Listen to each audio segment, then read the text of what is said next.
Good afternoon. So today we're reviewing the Grizzly benchtop yet portable bandsaw. This guy right here. Before we get started, I would like to provide this disclaimer. I purchased this saw with my own money. I did not reach out to Grizzly for any discounts, codes, affiliate links, nothing. I paid for this thing on my own. I did not inform Grizzly I'm doing a review because I bought this unit for myself. I did not plan on making this review, but since this thing is actually really nice, I decided to make a review. I'm not selling you on this saw. I do not want you to buy this saw. If you'd like to buy this saw, you're more than welcome to, but I'm not here to sell you this saw, okay? I'm not making money on this saw. Just wanted to get that out of the way because this is a product that I actually bought, full price, $400 some when it came out, because I had 3 of these. Well, not these ones, but I had 3 benchtop portable bandsaws, and they either sucked or they were really bad. So when I forked over the money, $400, which is a lot for me to spend on a tool to sit in the garage mostly, except when I need it. So when I ended up buying it, I was like, hey, this tool is actually really nice. So I'm definitely not sponsored by Grizzly Industrial Tools. But if they wanted to sponsor me, that'd be really cool because they make some good tools. But I'm not sponsored, nowhere affiliated with them. This is just my review of a product that I purchased from them. Let's get into the review. So as I fumbled with my words earlier, this is the 3rd portable benchtop saw that I have owned. I have owned a Northern Tools one, which broke and sucked and recalled. And then I have owned a Vevor saw, which was decent, but not great because the stand sucked. So when I saw this thing, I actually pre-ordered it before it came out and paid full price. And just wanted to review it because this literally is like the closest to an industrial saw that you can get in a portable package. It's not perfect, but it's probably as close to perfection as you'll get. So let's get into it. This is the tensioner knob for the blade tension. So to remove the blade, there's a cover. You remove the 3 screws, cover comes off, loosen the blade, put the new blade on, tighten the blade, put the screws back on, done. This here is a switch. For what, you may ask? Well, this fancy saw has this magical button here which will allow you to lock the saw on. Okay, and then we can see on this saw, pivot down, technical issues, we can see on this saw here that there is a stopper. For what, you may ask? Work with me here. When the saw comes down, the blade is not engaged, yet it is stopped and sits up. So if we have a button that will lock the saw and a stopper, that means the saw can cut by itself, right? And if this handle was in here, you could literally put, however you design it, this is just my stand that I built out of just some angle iron that I welded together to make tube steel, tube stock. But if you were to make an arm that would, at the lowest point, have a little thing that flicked your saw off, or just as soon as the saw cut, it would turn off by itself, you could literally use this as a saw that will cut by itself. Notable features: replaceable carbon brushes, speed selector switch, and my written size for the blade, because I always forget what size it is. And this is the T34441 saw. Some other design tweaks that I like: the Allen key for adjusting the handle in the brush. Removing this brush guard easier than any other saw I've owned. There's 1 screw here, 1 screw right here, and this cover just literally slides right off. For demonstration one-handed purposes,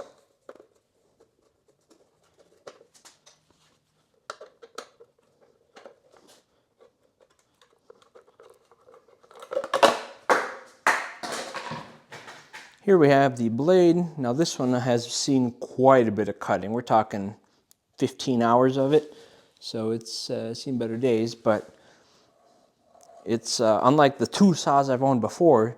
This blade actually sits behind the roller, so as it cuts, it's not going to pop off.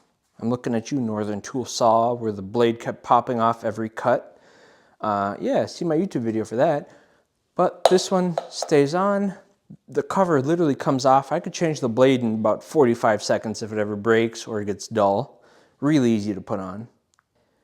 Some other really nice features about this saw is that this is the holder for a basic vise. I'm gonna call it a vise. You can flip this and loosen. You can loosen and tighten this jaw to clamp on your material really quick and really easy. So if you're going from a 1-inch tube to a 5-inch tube, you don't have to sit here and twist the handle. You can just very quickly and easily put it in, put it out. Other industrial features, this is a threaded, tapped hole. For what? Well, there's a rod that comes out this way where you can act as a stopper, so every single stock you put through will cut to the same exact length. Super fancy for a saw that is a very bench-toppy stand saw, right? And then these two tapped holes, yeah, this thing pivots. These two holes come with an adapter that you can extend your cutting distance even further than what's included. This piece of metal is one that I put in because the material I cut is mainly 1-inch and 1.5-inch angle iron, and that angle iron would actually sink beneath this plate and it would cut crooked every single cut. So I put this plate in here to wedge my angle iron against it, and the holes were already drilled. I just drilled my stock out, and that's how I've had it. And in the fairly decent price of the saw comes this case. It's a blow molded, pretty heavy duty case.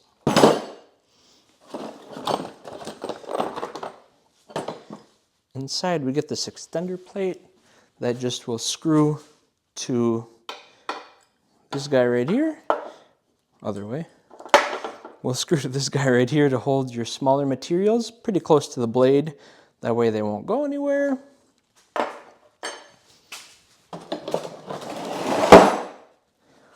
We also get this rod here that threads in.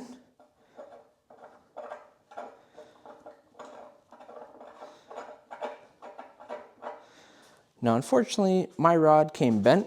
As you can probably see, it came bent in shipping. I didn't reach out to the company because I really don't care. I can find plenty of these rods at the hardware store, weld the nut on, call it a day, except it'd probably be even more crooked. But yeah, this piece comes on like so, and it just basically slides closer. So you can position it, say, right here, and then every piece you slide to the stopper will be the exact same size if you need a few of the same pieces. And you also get a pair of carbon brushes included with your purchase for when these ones wear out on the saw. I don't know if these are universal or specific, so I should probably order some more just in case. I doubt they're going to wear out pretty quick, but it's nice that they included them. Even though this saw is really nice, it has 3 things that I don't like and a potential 4th depending on who you are. So the number 1 complaint, this speed, number 1, is useless. I mean, utterly useless. There is so low torque that I can stop the blade with my hands for demonstration purposes. Don't attempt at home.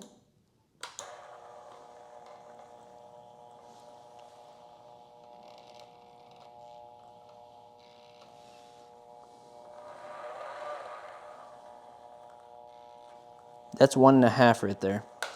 So utterly useless speed. Unless you're cutting paper with it, I don't see a use for it. Complaint number 2 is this handle. Great handle. I don't know what is wrong, whether it's the actual screws, the handle, or the threads. No matter how tight you torque this down with the wrench, the handle will still have some play, like right there. I mean, this thing is tightened down as far as I can. Tighten it down without mounting a cheater bar to this thing, and it still will have play in it.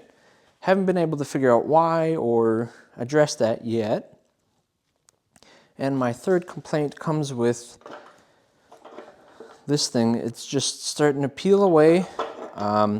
It's starting to rub on the bottom here, and I don't like this design, the way it curves. Smaller stock, even this plate when I was cutting it will slide under and it'll sit funny and crooked. So I had to add this guy, but this design right here, it is stuck up maybe 2 millimeters. So this can pivot to make different angles. Well, the problem is you can't make this fully flat sitting on the bottom. So no matter what you do with this design, your smaller stock will always slide underneath here. And I don't know how to address that. This thing actually sits pretty flush with it, so it won't slide under this side, but since this side has like a fillet or a chamfer on this inside edge right here, all the stock will slide underneath it, which I don't really like. And this next complaint or nitpick comes to those that are either going to have it partially portable, partially benchtop, or those that actually want to make straight cuts. So these bolts have some variance where when you tighten them down, it basically makes them straight. So there's no like set holes or set pins to make sure that these are correctly straight. And then when we come over on this side right here, where these bolts are, there is no set position for a 45 or a 90. So you can't make this thing automatically straight. You'll need to use a machinist square. This one I've purposely modified because, well, it was too long, to fit between that gap and this gap. And then since I added this guy right here, it complicates matters. But no matter, when you adjust this,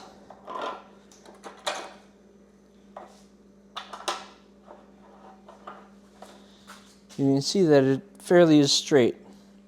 According to my modified machinist square, it will cut my stock straight.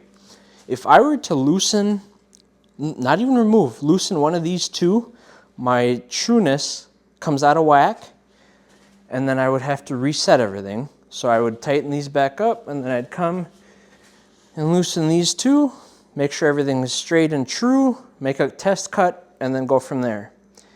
For most people, it's not a problem. It's a complete hassle for me. I just hate messing with it because it takes a few minutes to get it perfectly straight.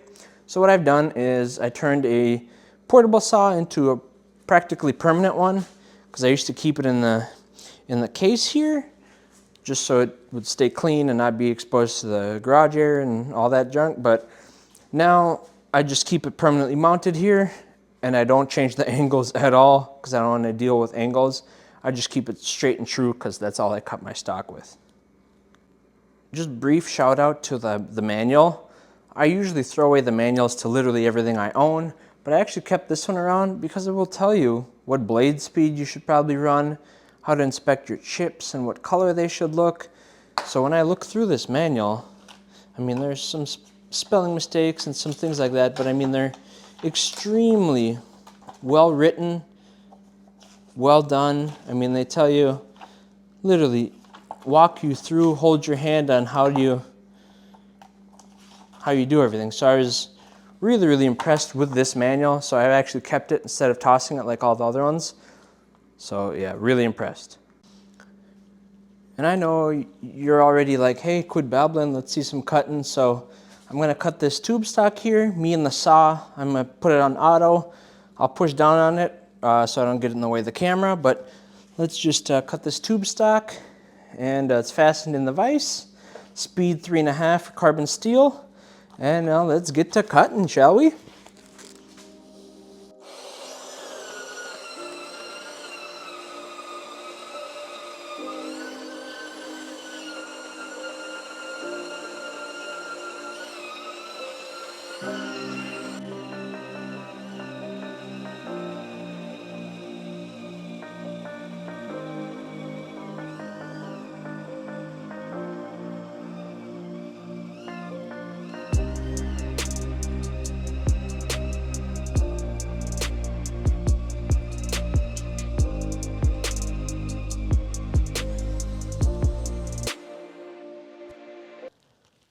So if you saw my stock actually jumping around in the vise, it's because the teeth on this blade have been eaten. So there's a few of them that are just ground flat, just because they had some issues. So there's a few teeth missing, but I'm still cutting with this thing until it either snaps or until more teeth fall out. So that's why the stock is shifting around in this vise. Not the vice's fault, my fault for being cheap.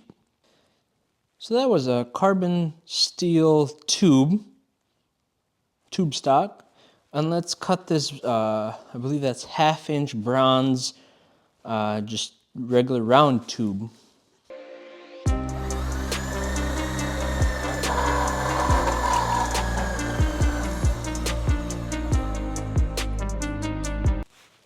Like a knife through butter.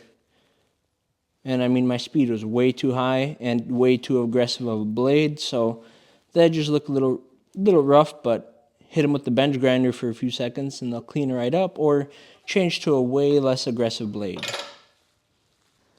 That was a bronze tube. Now let's cut a 3/4 inch diameter. This is 1/8 inch thick stainless steel, I believe 3/4 diameter tube.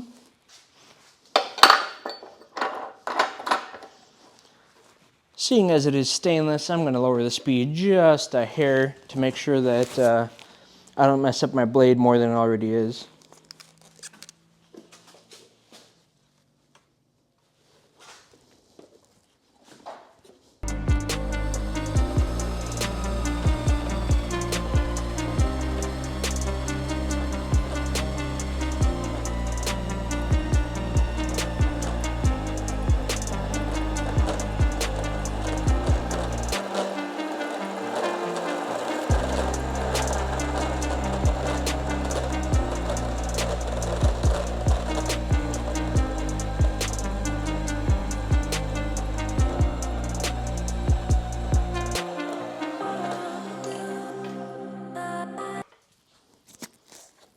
And there we go, ladies and gents. Stainless steel cut. My blade is literally probably on its last leg, so it's got some pretty bad burrs, but if I put on a new blade that's like a 16 tooth or 18 tooth, you're not going to have that. This is a 10 tooth, so I could cut 1/4 inch with it, which this saw will do 1/4 inch. Barely, but it still does it. As a final demonstration, dear viewer, we are cutting, this is 3/4 inch angle iron that is 1/8 inch thick, carbon steel.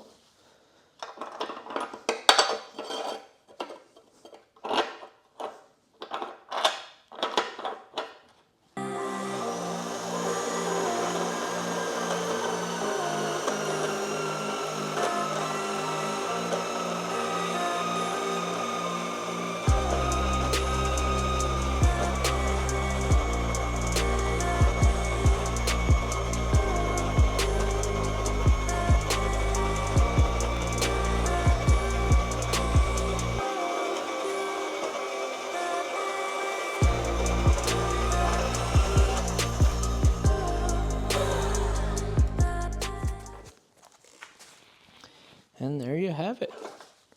Perfectly cut angle. No burrs, no anything.